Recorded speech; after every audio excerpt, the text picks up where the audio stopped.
Mercury Events. உங்க ஈவெண்ட்ஸை எங்களோட plan பண்ண இப்போவே ஸ்கிரீன்ல தெரியுற நம்பருக்கு கால் பண்ணுங்க.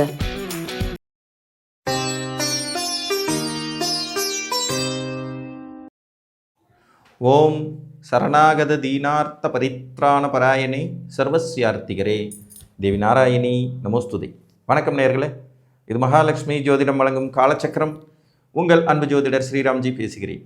அனைவரும் நலமுடன் இருக்கிறீர்களா? நன்றாகத்தான் இருப்பீர்கள், நன்றாக இருக்க வேண்டும். இன்றைய காணொளியில் நாம் காண இருப்பது 3, 6, 10, 11 உபஜயஸ்தானங்களும் அரசு வேலை. இதன் தலை. பொதுவாக ஜாதகம் பார்க்கறதுல பெரும்பாலான கிட்டத்தட்ட 50% நபர்களுக்கு மேலே கவர்மெண்ட் வேலைக்கு வாய்ப்பு இருக்கா அப்படிங்கிற கேள்வியை கேட்பாங்க. அரசு வேலை பார்த்துட்டா லைஃப் சேஃப் அப்படிங்கிற ஒரு எண்ணம் தான் இதுக்கு காரணம். அது கிட்டத்தட்ட உண்மையும் கூட, மறுக்க முடியாது. மாதம் பிறந்தால் கரெக்டாக சம்பளம் வந்துடும், பெரிய அளவிலான ட்ராஜடிஸ் எதுவும் இருக்காது அப்படிங்கிற ஒரு பாதுகாப்புக்காக இதை எல்லாருமே விரும்புகிறாங்க. இன்றைக்கி யங்ஸ்டர்ஸு, இளைஞர்கள் எல்லாமே அரசு வேலைக்கு முயற்சி பண்ணுறாங்க. நிறைய அரசாங்க உத்தியோகங்கள் இருக்கத்தான் செய்கின்றன. ஜோதிட சாஸ்திரத்தில் இந்த அரசு வேலைகளை குறிப்பிடும் குறியீடுகளாக இந்த உபஜயஸ்தானங்கள் வரும். உபஜயஸ்தானங்கிறதே போட்டி போட்டு ஜெயிக்கிறது தான். 3ஆம் இடம் ஒரு போட்டி ஸ்தானம், 6ஆம் இடம் ஒரு போட்டி ஸ்தானம், 10ஆம் இடம் உத்தியோகம் மற்றும் போட்டி ஸ்தானம், 11ஆம் இடமும் போட்டி ஸ்தானம் தான். அப்போ இந்த 3, 6, 10, 11ஆம் ஸ்தானங்களில் சில கோள்கள் வலுவாக அமர்ந்தால் நிச்சயமாக அரசு வேலை கிடைக்கிறதுக்கான வாய்ப்புகள் இருக்கும் அப்படின்னு சொல்லலாம். ஸோ அந்த வகையில் எந்தெந்த கோள்கள் 3, 6, 10, 11 இருந்தால் உத்தியோகம் கிடைப்பதற்கான சாத்தியக்கூறுகள் அதிகம் அப்படின்னு பார்த்தீங்கன்னா, இதில் முதல்ல வர்றது பாவக்கோள்கள் தான். பாவக்கோள்கள் 3, 6, 10, 11 உட்காரும்போது தான் உத்தியோக வலிமை, அதுவும் அரசு வேலை கிடைக்கிறதுக்கான வாய்ப்புகள் அதிகம். ஸோ அந்த வகையில் பார்த்திங்கன்னா, இப்போ மேச லக்ன ஜாதகர்களுக்கு அரசு வேலை கிடைப்பதற்கு 3ஆம் இடத்தில் சூரியன் இருக்கிறதோ, 6ஆம் இடத்தில் சூரியன் இருக்கிறதோ, 10ஆம் இடத்தில் சூரியன் செவ்வாய் இருக்கிறதோ, 11ஆம் இடத்தில் சூரியன் செவ்வாய் இருக்கிறதோ உத்தியோகத்தை வலிமையை ஏற்படுத்தி தரும். அதே மாதிரி இவர்களுக்கு 3ஆம் இடத்தில் சனி இருக்கிறதும், 6ஆம் இடத்தில் சனி இருக்கிறதும், 10ஆம் இடத்தில் சனி இருக்கிறதும், 11ஆம் இடத்தில் சனி இருக்கிறதும் அரசு வேலைக்கான முயற்சிகளை கொடுக்கும். அதில் வெற்றி பெறுவதற்கான சாத்தியக்கூறுகளை தரும்.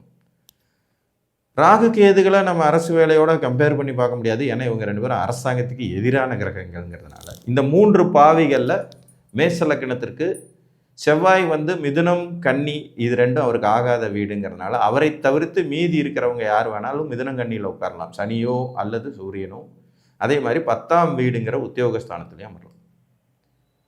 ரிஷப லக்னத்தை பொறுத்த வரைக்கும் 3ஆம் இடத்தில் எந்த பாவையும் பெரிய வலுவை அடைவதில்லை. அப்படிங்கிற போதும் 6ஆம் இடத்தில் சனி பகவான் உச்ச வலுவை பெறுவாருங்கிறதுனால இந்த இடத்துல சனி இருந்தால் இவங்களுக்கு அரசு வேலை கிடைப்பதற்கான சாத்தியக்கூறுகள் அதிகம். 10ஆம் வீட்டில் இவர்களுக்கு செவ்வாய், சூரியன், சனி இந்த 3 பேரும் யார் இருந்தாலும் அரசு உத்தியோகத்திற்கு முயற்சி பண்ணி வெற்றி பெறும் வாய்ப்புகள் இவங்களுக்கு அதிகம். 11ஆம் இடமான மீனத்திலையும் எந்த பாவிகள் 3 பேரும் அமர்ந்தாலுமே உத்தியோகம் கிடைப்பதற்கான யோகிதைகள் உண்டு. இப்போ 3ஆம் இடத்துல மட்டும்தான் பாவிகள் வலுப்பெறுதல்ங்கிற நிலை இல்லாமல் போகும். ஆனால் அதே நேரத்தில் இங்கே செவ்வாய் நீச்சம் அடைஞ்சிருவார், சனி கடும் பகை அடைஞ்சிருவார், சூரியன் மட்டும்தான் ஓகேங்கிற லெவலில் உட்காருவார் கடகத்தில். மிதுன லக்ன ஜாதகர்கள் அரசு வேலைக்கு முயற்சி பண்ணும்போது 3ஆம் இடத்துல சூரியன் ஆட்சி வலுவாக இருந்தாங்கன்னா ரொம்ப அற்புதமாக அரசு வேலை கிடைக்கும் யோகம் இருக்கும். அதே மாதிரி செவ்வாய் 6, 11 கூட ஒரு 3ல் இருந்தார்னா இவங்க போட்டித் தேர்வுகளில் வெற்றி பெறுவதற்கான சாத்தியக்கூறுகள் அதிகம். 6ஆம் இடத்துல இவர்களுக்கு செவ்வாய் ஆட்சி பெற்று நிற்கும் போது 6ஆம் அதிபதி வலுத்துட்டாருங்கிற சில இடைஞ்சல்கள் இருந்தாலும் அரசு வேலைக்கு முயற்சி செய்யும் யோகிதை இருக்கும். அதே மாதிரி சூரியனும் இந்த இடத்துல உட்கார்ந்தாங்கன்னா இவங்க அரசு வேலைக்கு முயற்சி செய்யும் வாய்ப்புகள் இருக்கும். 10ஆம் வீட்டில் சூரியன், செவ்வாய், சனி இந்த 3 பேரும் அமரலாம், உத்தியோகம் கிடைப்பதற்கான வாய்ப்புகளை கொடுப்பாங்க. 11ஆம் இடம் மேசத்தில் சூரியன், செவ்வாய் அமர்ந்திருக்க மிதுன லக்னக்காரங்களுக்கு அரசு வேலைக்கான முயற்சிகளை சிறப்பாக செய்ய முடியும். கிடைப்பதற்கான வாய்ப்புகள் மிகுதியாக உள்ள ஜாதகங்கள் அப்படிங்கிற அடிப்படையில் இந்த லிஸ்ட்டில் இது வரும். பாவிகள் தான் இருக்கணும், அந்த பாவிகள் இந்த மாதிரியான நிலைப்பாடில் உட்கார்ந்தா நல்லா இருக்குங்கிறது நம்ம. கடகலக்ன ஜாதகர்களை பொறுத்த வரைக்கும் 3ஆம் இடத்தில் வலுப்பெறும் பாவிகள்னு யாரையும் சொல்ல முடியாது. இங்கே செவ்வாயும் கெட்டு போயிடுவார், சனியும் பெருசாக வலுவாக இருக்க மாட்டார். சூரியன் அமர்ந்தால் ஓரளவுக்கு இதை வலுன்னு எடுத்துக்கலாம். 6ஆம் வீடான தனுசில் யார் அமர்ந்தாலும் சிறப்பு தான். செவ்வாய் உட்கார்ந்தாலும் நல்லது தான், சூரியன் உட்கார்ந்தாலும் நல்லது தான், சனி உட்கார்ந்தாலும் ஓகே. 10ஆம் வீடு அப்படிங்கிற இடத்துல வந்து பார்த்தீங்கன்னா சூரியனும் செவ்வாயும் அதிக வலுவோடு இருக்கக்கூடிய அமைப்பு இங்கே வரும் அப்படிங்கிறதுனால இவங்க 10ஆம் இடத்துல உட்கார்ந்தாங்கன்னா அரசு வேலைக்கான அரசாங்கத்தில் அதிகார பதவிகளை பெற்று தருவதற்கான வாய்ப்புகள் கடகலக்கணக்காரங்களுக்கு வரும். சிம்ம லக்னத்தை பொறுத்த வரைக்கும் 3ஆம் இடம் துலாத்தில் சனி உச்சம் பெற்று நிற்பது, செவ்வாய் சம வலிமை பெற்று இருப்பது அரசு உத்தியோகத்திற்கு வலிமை தரும். சூரியன் இங்கே வரும்போது நீச்சம் அடைவார். அவர் ப்ராப்பரான நீச்ச பங்கு அடைஞ்சார்னா சிறப்பு. 6ஆம் வீட்டை பொறுத்த வரைக்கும் செவ்வாயும் உச்ச வலுவை பெறுவார், சனியும் ஆட்சி வலுவை பெறுவார். சூரியனுமே இந்த இடத்துல ஒரு பவர் இருக்கும். அது வந்து உத்தராயண புண்ணியகால பவரில் வந்துடும். 10ஆம் வீடு ரிஷபத்தில் சூரியன் அமர்றது சிறப்பு, உத்தியோகம் பெறும் யோகம் உண்டு. சனி உட்கார்ந்தார்னா சிறப்பு, சம உச்ச வலிமையில் அவரும் உத்தியோகம் வாங்கி கொடுக்க முடியும். செவ்வாயும் உட்காரலாம், தப்பே கிடையாது. திக்பலம்ங்கிற வலிமையில் அவரும் வாங்கி தருவார்.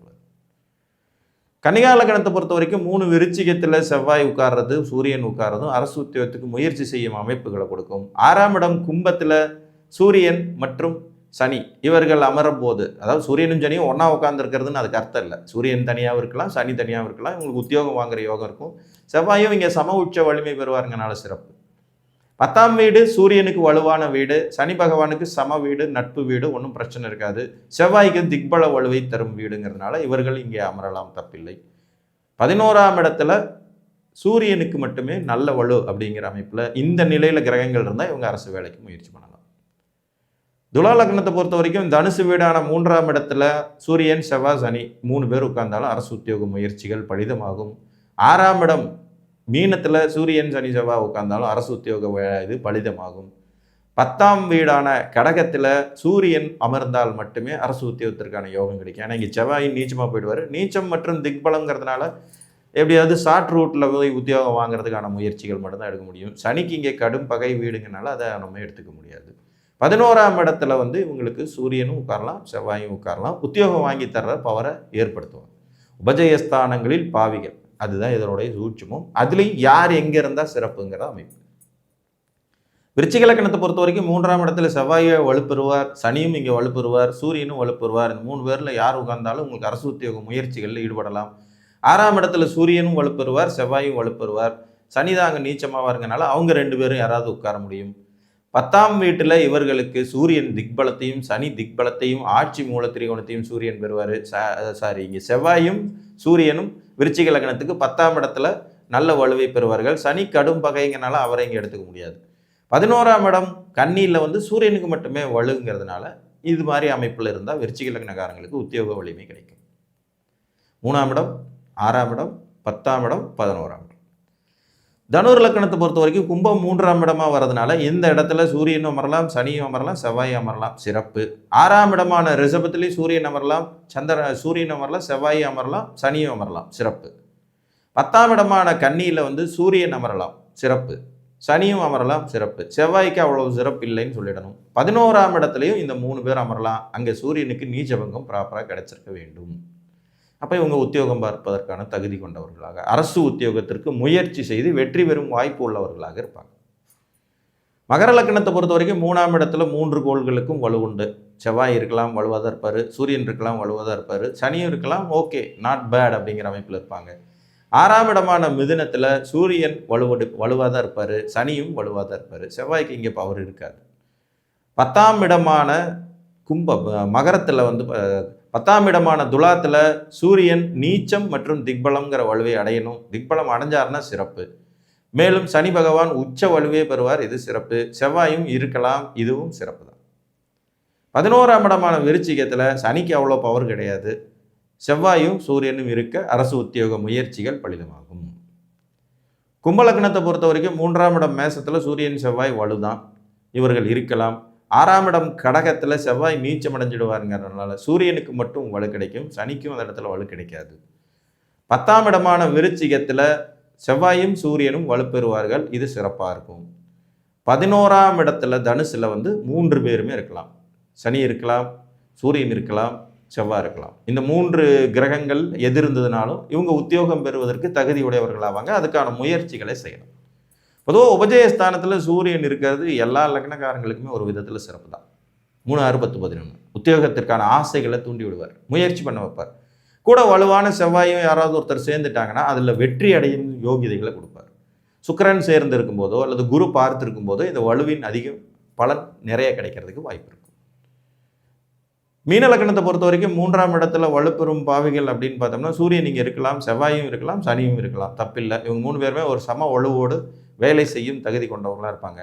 6ஆம் இடம் சிம்மத்தில் வந்து பார்த்திங்கன்னா சூரியன் செவ்வாய்க்கு நல்ல வலு கிடைக்கும். சனி கடும் பகை பெறுவாங்கனால அவரால் யூஸ் இருக்காது. 10ஆம் இடம் தனுசுலையும் இந்த 3 பேருமே வலுப்பெறும் அமைப்பு தான். 11ஆம் இடம் மகரத்திலும் இந்த 3 பேரும் வலுப்பெறும் அமைப்பு தான். இதில் அரசு உத்தியோக வலிமையில் தனுசு லக்கணமும் மீன லக்கணத்துக்கும் கொஞ்சம் அதிகமான சான்சஸ் இருக்குங்கிறத நீங்கள் மறைமுகமாக இதில் நீங்கள் தெரிஞ்சுக்க முடியும். 3 பேருமே நிறைய ஸ்தானங்களில் வலுப்பெறும் அமைப்பு இந்த 2 லக்கணங்களுக்கு இருக்கும். ஸோ உங்கள் ஜாதகத்தில் உபஜயஸ்தானத்தில் வலுக்கொண்ட கோள்களான சூரியனோ செவ்வாயோ சனி பகவானோ அமர்ந்திருந்ததா, இதில் 3 பேருமே வலுவான இடத்துல இருக்கிறாங்க அப்படின்னா கட்டாயம் உத்தியோகம் கிடைக்கிற யோகம் இருக்கும் அப்படின்னு எடுத்துக்கலாம். இப்போ ஒரு உதாரணமாக ஒரு ரிஷப லக்ன ஜாதகம் வச்சுக்கோம். இப்போ இந்த ரிஷப லக்ன ஜாதகத்துக்கு 3ஆம் இடத்துல சூரியன் இருக்கார், 6ஆம் இடம் சனி உச்சமாக இருக்கார், 10ஆம் இடத்துல செவ்வாய் வந்து வலுவாக இருக்கார். இதை பாருங்கள், 3ஆம் இடம் வலுவாக இருக்குது, 6ஆம் இடம் வலுவாக இருக்குது, 10ஆம் இடம் வலுவாக இருக்குது. ஸோ இது உத்தியோக வலிமையை 100% பெற்றுத்தரும் ஒரு அமைப்பாக மாறும்.